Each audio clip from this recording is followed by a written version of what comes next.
Hola, buenas tardes a todas y todos.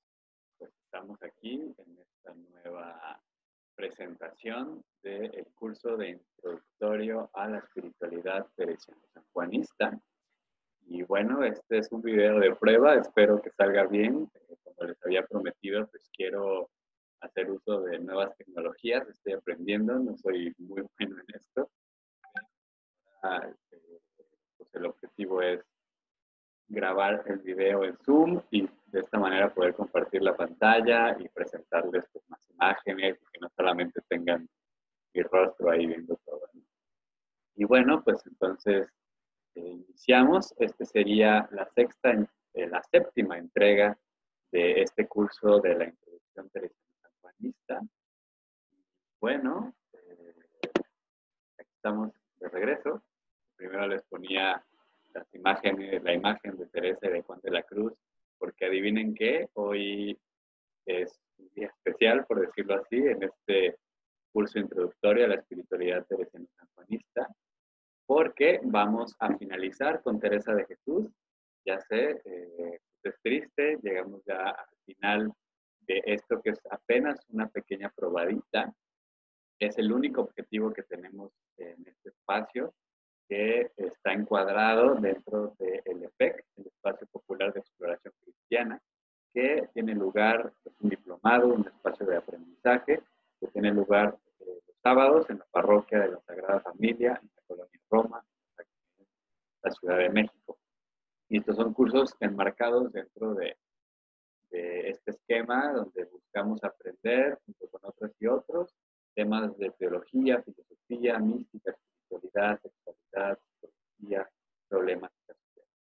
Y bueno, esto es como un apoyo, ¿no?, a la distancia desde mi estar en nuestro estado. Ahora yo les comparto desde aquí. Y para que nos pueda estar acompañando desde los primeros videos, pues o quien no haya podido estar desde el principio, pues no se preocupen.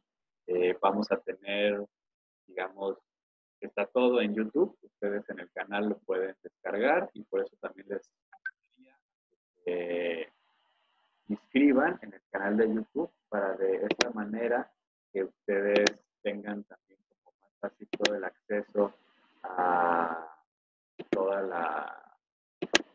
los otros videos donde hemos estado trabajando la espiritualidad teresiana. Y pues bueno, como les decía, pues ya recorrimos la vida de Teresa de Jesús. De estos tres etapas, hemos estado viendo primero a Teresa y ahora vamos a iniciar, terminando este video, vamos a iniciar ya con Juan de la Cruz. Este último video de Teresa de Jesús lo voy a dedicar solamente a hablar de ella, a hablar de la santa, de tal manera que la próxima semana empecemos con Juan de la Cruz.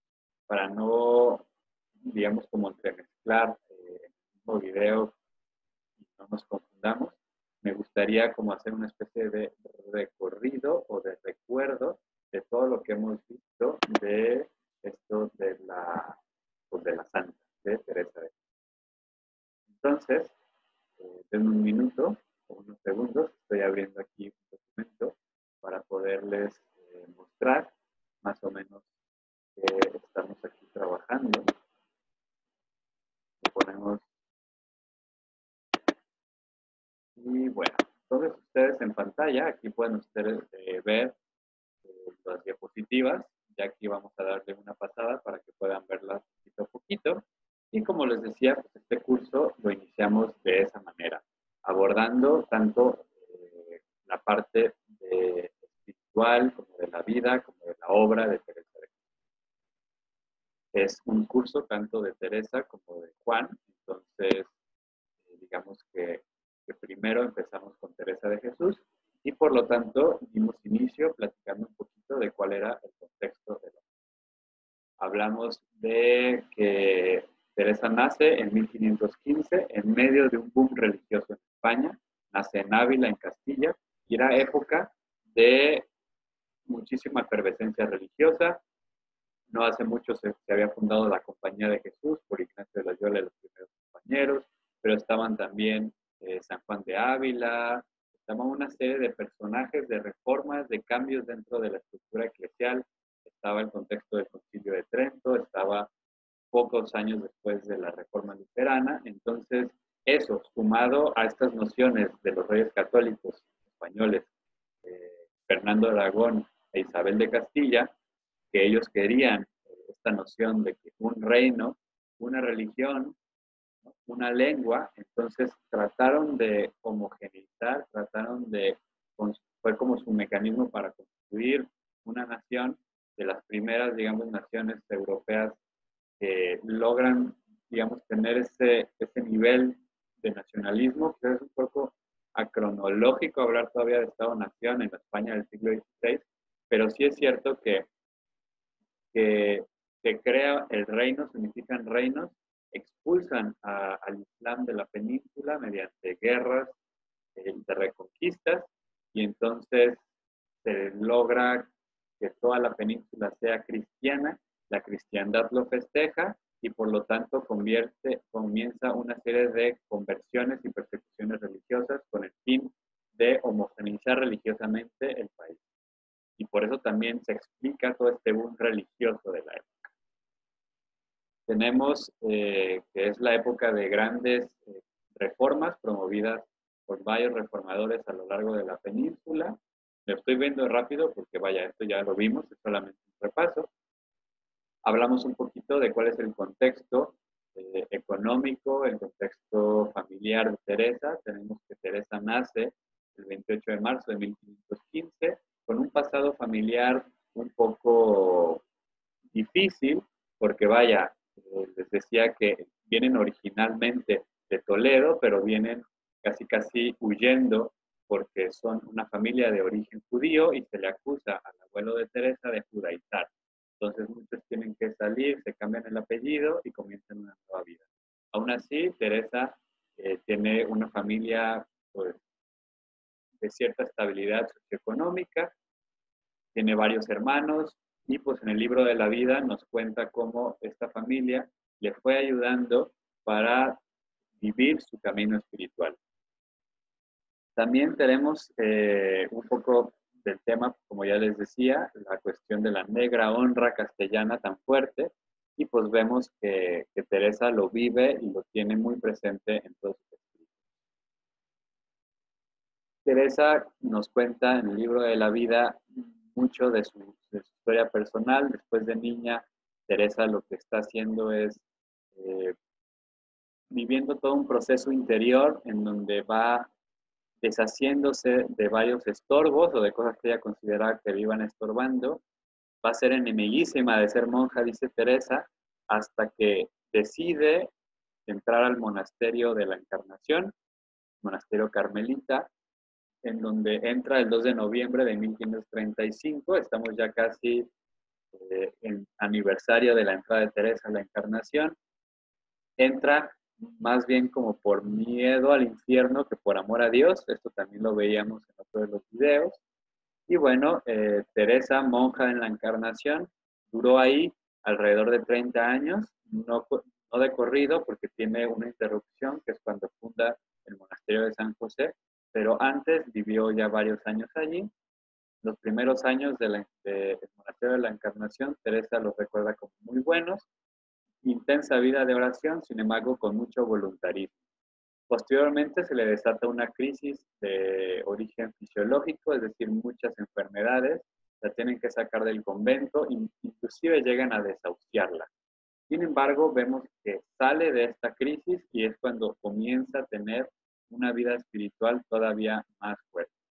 Llega a tener una serie de conversiones, Teresa de Jesús. Esto es muy interesante y lo recalcábamos en el video, en los primeros videos. Es bastante interesante porque entonces tenemos una Teresa de Jesús, mística por excelencia, doctora de la Iglesia, que tiene su conversión realmente cristiana mucho tiempo después. Porque es Teresa de Jesús, ya monja, ya con varios años, quien comienza a realmente tener experiencia de Dios y no solamente seguir por miedo al infierno o meramente porque era la única opción en lugar de casarse, que eran las únicas dos opciones para una mujer de la época. No solo por eso decide ya seguir a Jesús, sino que ya comienza a tener experiencia y filiación personal con él. tiene una serie de experiencias en donde va conociendo internamente a Jesús. Estas son como diapositivas que van explicando, que van un poco sacando citas. No me quiero detener todo el tiempo en volver a leer. Sin embargo, sí voy como a leer una, por ejemplo, que esta sería el inicio de su vida mística, que dice: estando un día del glorioso San Pedro en oración, vi cabe mí, o sentí, por mejor decir, que con los ojos del cuerpo ni del alma no vi nada, mas parecíame estaba junto cabe mi Cristo, y veía ser él el que me hablaba, a mi parecer. Eso es lo que conocemos como una visión intelectual, y esto marca en buena medida también el inicio de la vida mística de Teresa. Otras experiencias como la de la transverberación, también bastante famosa, es aquella donde Teresa siente que un arcángel le atraviesa las entrañas con un dardo, una flecha con punta de fuego. Es la famosa estatua de Bernini. Esta es simplemente otra imagen distinta, pero va por allí. Teresa, a partir de aquí, a partir de que comienza a tener todas estas experiencias espirituales, comienza a buscar asesoramiento de letrados, de gente que tenga entendimiento de las cosas espirituales, y pues algunos le decían que era de Dios, otros del demonio, le piden que escriba sus experiencias, y es cuando Teresa comienza a escribir. Entonces Teresa comienza a redactar lo que posteriormente terminará siendo el libro de la vida, y simultáneamente también, tanto en 1562, cuando sale el libro de la vida, también sale o empieza la reforma carmelitana, que el primer convento reformado es San José de Ávila. Teresa decide, junto con otras personas, iniciar este proceso de reforma porque la orden se había, por decirlo de una manera así, flaqueado o había menguado en su profundidad espiritual. Esta foto que está aquí es el primer monasterio de San José de Ávila. Este es un mapa en donde tenemos las fundaciones de Teresa. Como ven, eso de que las místicas y los místicos son personas que se la viven encerrados, solamente orando, vemos que no es así, y que el caso de Teresa es el mejor ejemplo. La monja andariega le decían. Aquí podemos ver todos los conventos que ella fundó y que los visitó a todos.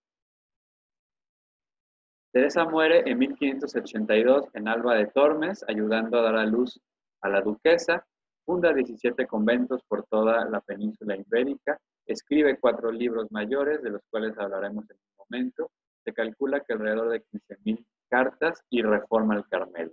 Es doctora de la Iglesia y es mística universal, reconocida por todas las religiones, y además es un clásico de la literatura universal. Teresa, como les digo, muere el 15 de octubre de 1582. Acabamos hace poco de festejar ese día. Y pues bueno, ahora vamos a iniciar el repaso de lo que son las obras de Teresa de Jesús. Ella empieza a escribir a los 47 años, bastante mayor para una escritora, y sin embargo vemos que, aunque digan que realmente Teresa siempre abogaba de que ella comience a escribir por obediencia, lo hemos visto en muchos videos. Realmente Teresa comienza a escribir también porque tiene vocación de escritora. Nadie escribe todo lo que ella escribió solo por obediencia. El libro de la vida es el primer libro, y como en el orden cronológico en el que voy a estar presentando y he presentado en los videos anteriores estos libros, es el orden recomendado para su lectura. Entonces, el libro de la vida es de un género literario conocido como teología narrativa, que tiene sus paralelos, por ejemplo, en Confesiones de San Agustín o la autobiografía de Ignacio de Loyola. Años después, también, por ejemplo, Historia de un alma, de una hija de Teresa, nada más y nada menos que Teresita de. Y bueno, el libro de la vida no va a ser visto publicado por Teresa porque fue retenido por la Inquisición desde 1575 y no fue liberado sino hasta 1588. La estructura del libro, básicamente, recordábamos o rescatábamos estas divisiones. Del capítulo 1 al 10, Teresa más bien habla de su proceso de niñez, de adolescencia, hasta la entrada al Carmelo, y cómo Dios la iba seduciendo y parecía que ella más bien hacía caso. Del capítulo 11 al 22, de pronto hacemos un giro literario en donde entra una especie de paréntesis a la narración y Teresa nos presenta un tratadillo de oración. Y entonces, lo más, o algo que podría resumir este tratadillo, son las 4 formas de regar el huerto, donde tenemos que para Teresa, orar o regar el huerto puede ser de 4 maneras y así sería el proceso de la vida misma. Primero sería regar por medio de sacar agua de un pozo, que es muy a nuestro trabajo, dice ella. Después sería con orea o arcaduces, en donde ya se saca más agua con menos trabajo, pero aún trabajamos bastante. El tercero sería ya un río o arroyo, sin embargo, aún el hortelano trabaja. Y finalmente, lo que ya es la oración mística como tal, es cuando el hortelano, es decir, la persona orante, simplemente contempla la acción de Dios, la acción de la lluvia que cae sobre la huerta y la tierra. Después de los capítulos 23 y 31, allí Teresa explica desde cómo se transforma su vida y también el libro, pero sobre todo su vida, y ya no comienza a ser, dice ella, quiero ahora tornar a donde dejé mi vida. Es otro libro nuevo de aquí adelante. Digo, otra vida nueva. La de hasta aquí era mía, la que he vivido desde que comencé a declarar estas cosas de oración, es vida de Dios en mí. Los capítulos finales del 32 al 36, simplemente Teresa explica la fundación de San José y del 37 al 40 va narrando más gracias.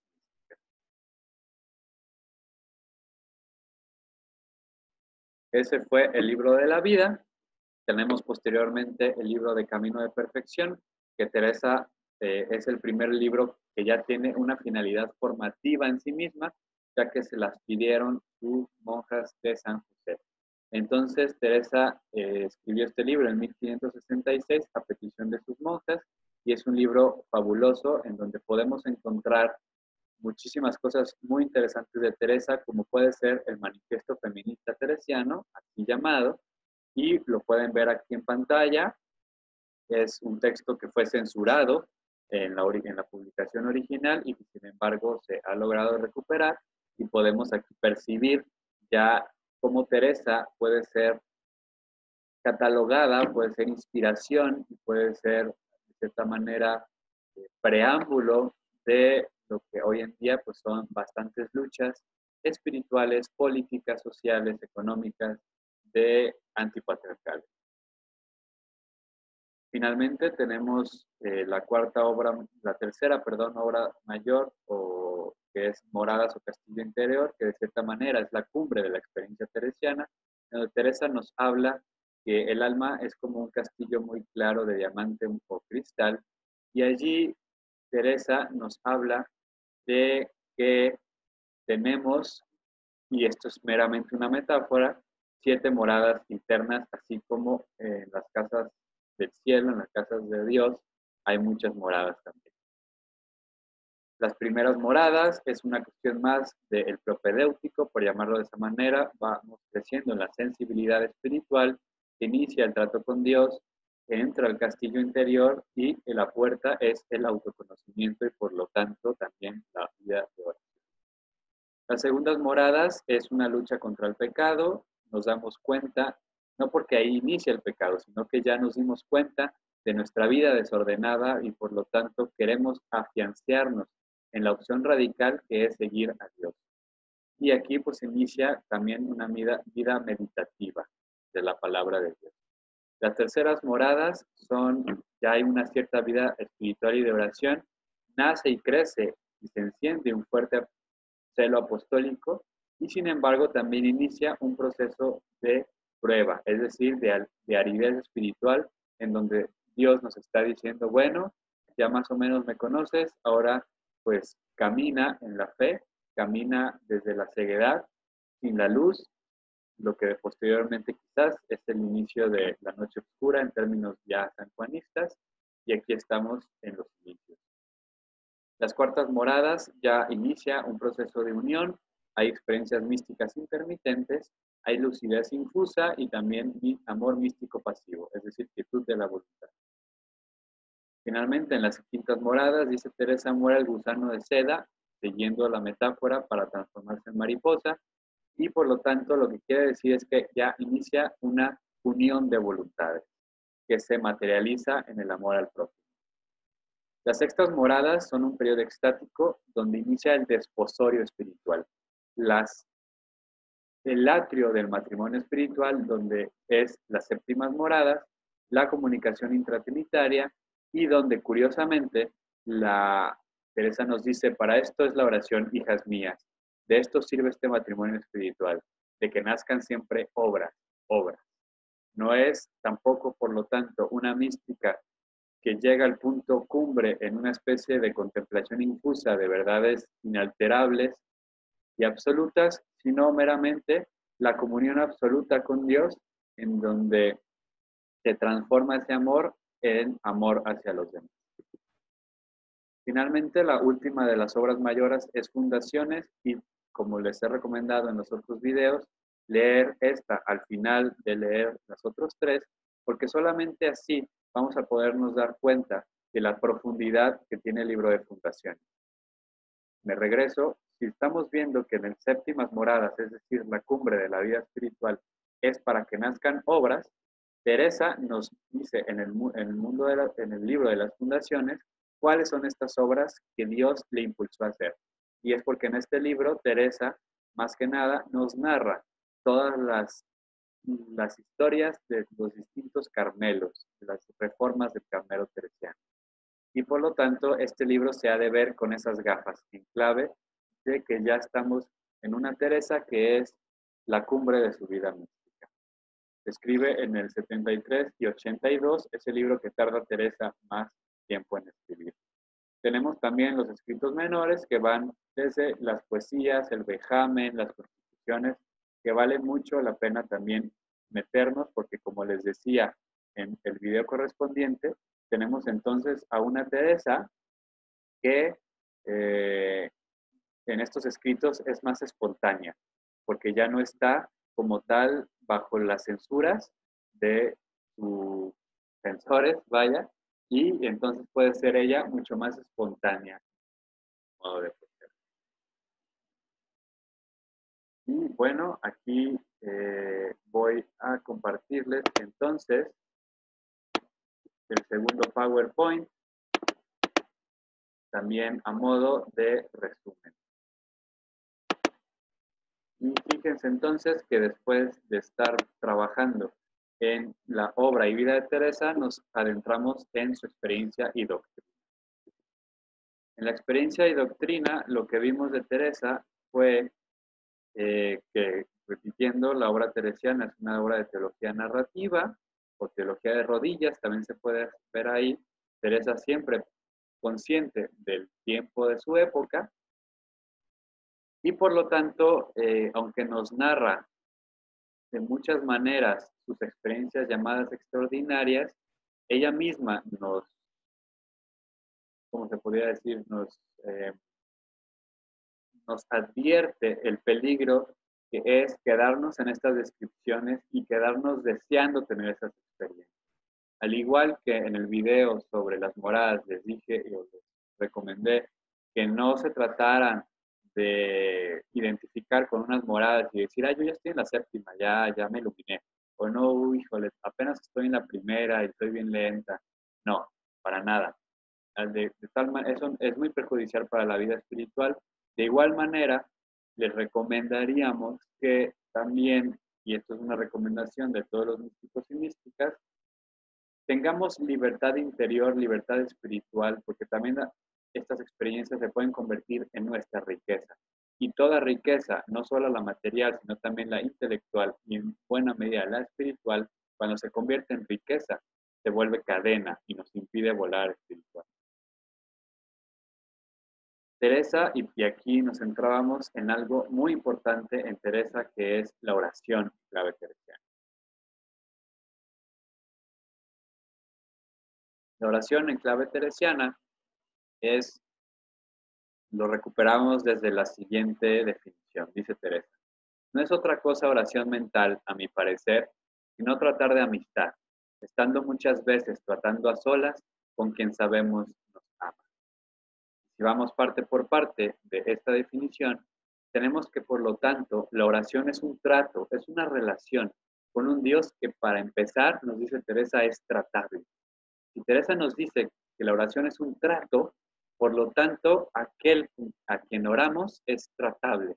Y esto es algo revolucionario y hermoso, porque implica que podemos tener una relación directa con Dios, podemos tratar con Él, con el Dios de la vida, con la espíritu, la ruaj, la espíritu de Dios, de manera personal.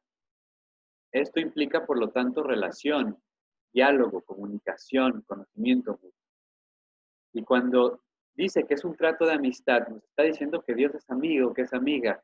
Y en ese sentido, implica, como todos los tratos y todos los encuentros que tenemos amorosos con un amigo y con una amiga, implica preparar el encuentro, implica estar disponible, implica la confianza y la confidencialidad, pero también, de manera muy importante, implica el cultivo de la amistad, tener tiempo de calidad para el amigo, para la amiga.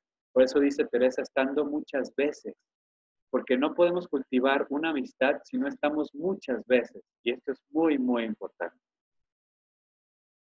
Después nos dice Teresa que no solamente es tratar de amistad estando muchas veces, sino que es estando a solas, porque ya sabemos, como lo hemos visto en otros videos, que es en la soledad y en el silencio donde Dios nos habla, porque Dios nos habita en el más interior de todos los interiores, ¿no? Porque decía el buen San Agustín que Dios habita en nuestra más íntima intimidad.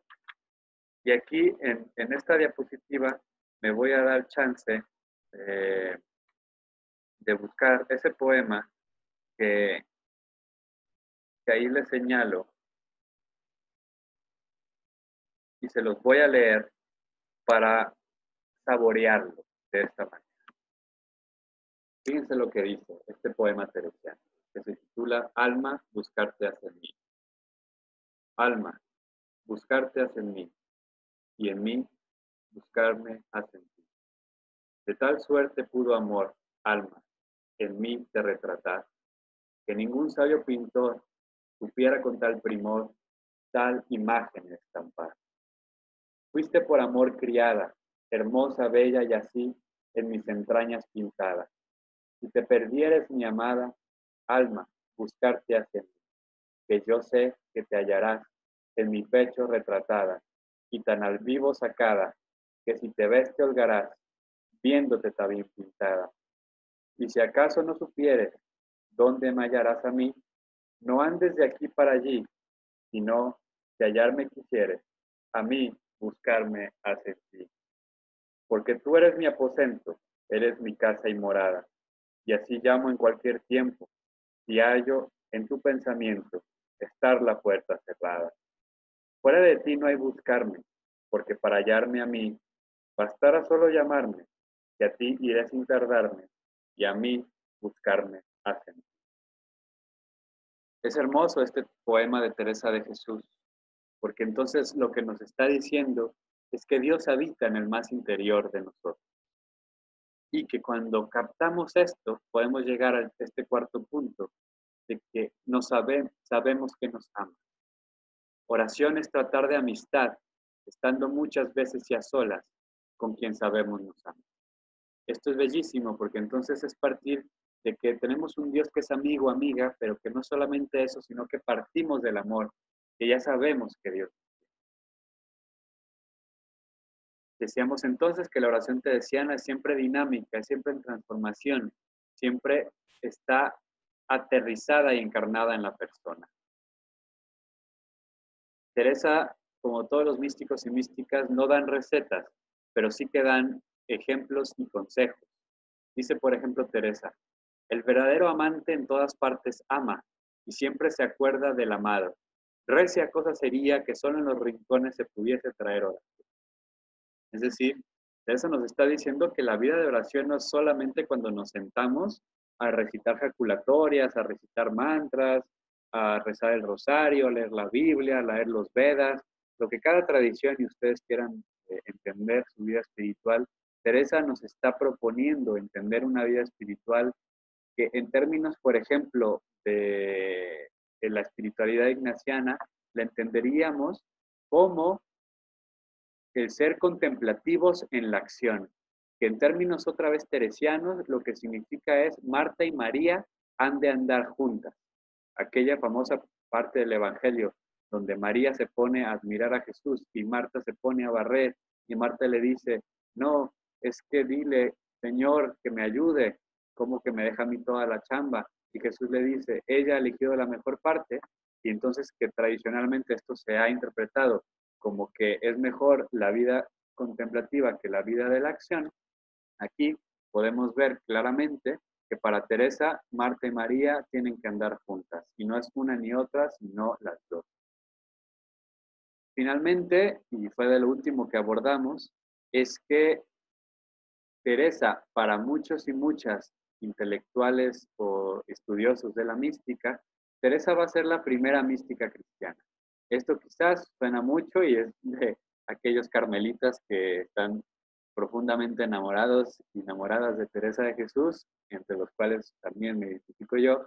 Sin embargo, podríamos dudar de esta aseveración de que Teresa fue la primera mística cristiana, pero lo que sí es cierto y que lo que no podemos negar es que Teresa, por encima de casi todos, supera la gran,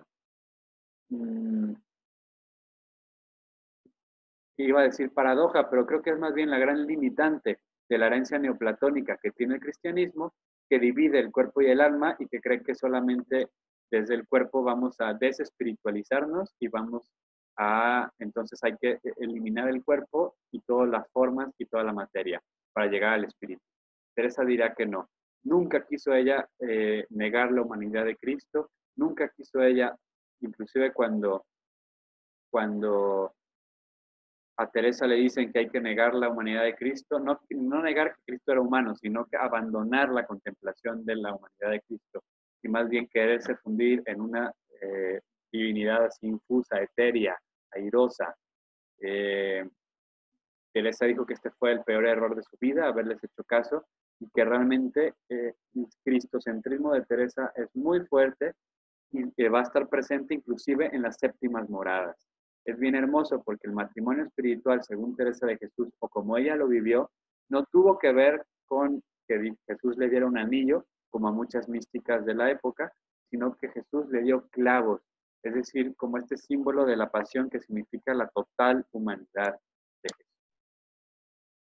Finalmente, y con esto cerramos la parte de Teresa, esto ya no lo habíamos visto aquí en el último video, y entonces más bien esto les comparto esta diapositiva que dice la clave está en el amor. Nos dice Teresa en las cuartas moradas, y creo que esto es como el gran resumen de la vida espiritual según Teresa de Jesús. Nos dice, para aprovechar mucho en este camino y subir a las moradas que deseamos, no está la cosa en pensar mucho, sino en amar mucho. Y así lo que más os despertare a amar, eso hacer. Quizás no sabemos qué es amor y no me espantaré mucho, porque no está en el mayor gusto, sino en la mayor determinación de desear contentar en todo a Dios. Esto es, desde mi punto de vista, el gran resumen de la experiencia mística teresiana. Superando los limitantes y las ilusiones e inclusive las trampas que nos puede tender este deseo de tener experiencias místicas paramallosas y de fuegos artificiales, aterrizar, inclusive en el no gusto o más allá del gusto o del disgusto, el deseo de amar a Dios y de seguirle por los senderos que vamos discerniendo que Él nos está invitando, es la clave profunda de la experiencia mística teresiana. Voy a dejar de compartir la pantalla y entonces vamos a reflexionar un poquito. Muevo un poco la cámara que ya se empieza a mover. Vamos a reflexionar entonces un poquito sobre lo que hemos visto hasta ahora de Teresa.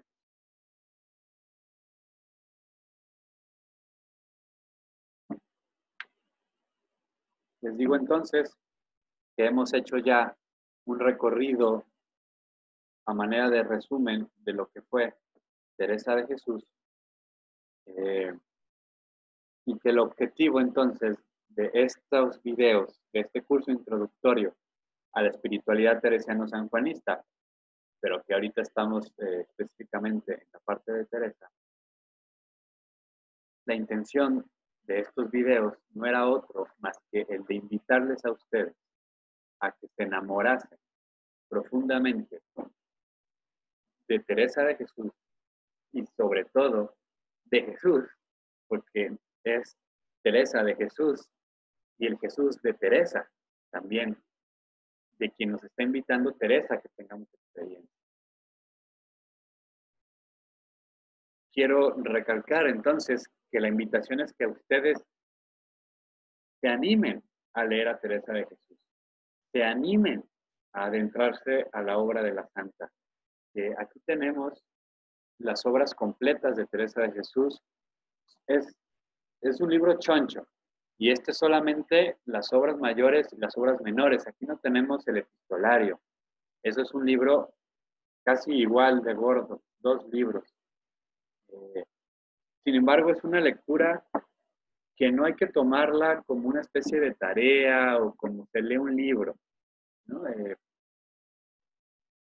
Esto creo que es en general con los autores, las autoras espirituales, pero el caso de Teresa es muy especial, porque con Teresa podemos dialogar, nos despierta ese anhelo de entrar en comunión con ella, de saber más de lo que ella está viviendo, de, de llevar esta experiencia a nuestra propia experiencia y espejear, y que Teresa sea esa gran mistagoga que ha sido durante ya 500 años desde que nació. En 2015 celebramos el 5º centenario de su nacimiento, 1515. Entonces tenemos ya casi 500 años, 450 y tantos años, donde Teresa nos está compartiendo y por generaciones lo ha estado haciendo. Quisiera seguir, podría yo seguir platicando de Teresa de Jesús sin detenerme. Creo que es una mística increíble, la cual les recomiendo muchísimo explorar. Pero también creo que ya este video ha sido como muy rápido, ha sido muy, ¿cómo decirlo? Pues sí, al ser un resumen, quizás fue bastante información en muy poco tiempo, y quisiera pues dejarlo hasta aquí, también por una cuestión pedagógica. No va a ser la última vez que en estos videos de introducción a la espiritualidad teresiano-sanjuanista nombremos a Teresa de Jesús. Va a ser desde la próxima semana, vamos a empezar con nada más y nadie menos que San Juan de la Cruz, aquel cenequita del cual hablaba Teresa de Jesús. Y creo que vamos a poder comparar y hacer la relación entre estos dos místicos. Y si hay tiempo para antes de que se termine estos meses, pues quisiera también retomar cuestiones de Teresa y de Juan. Sin embargo, creo que por el momento aquí lo voy a dejar por las razones que ya he mencionado, y simplemente pues les invito que desde este momento puedan agarrar los textos de Teresa de Jesús y leerla directamente, saborearla, comprometerse con Teresa. Y pues bueno, sin más preámbulos o sin más rollo, me despido, y acuérdense la gran máxima de Teresa de Jesús: solo Dios va. Muchas gracias.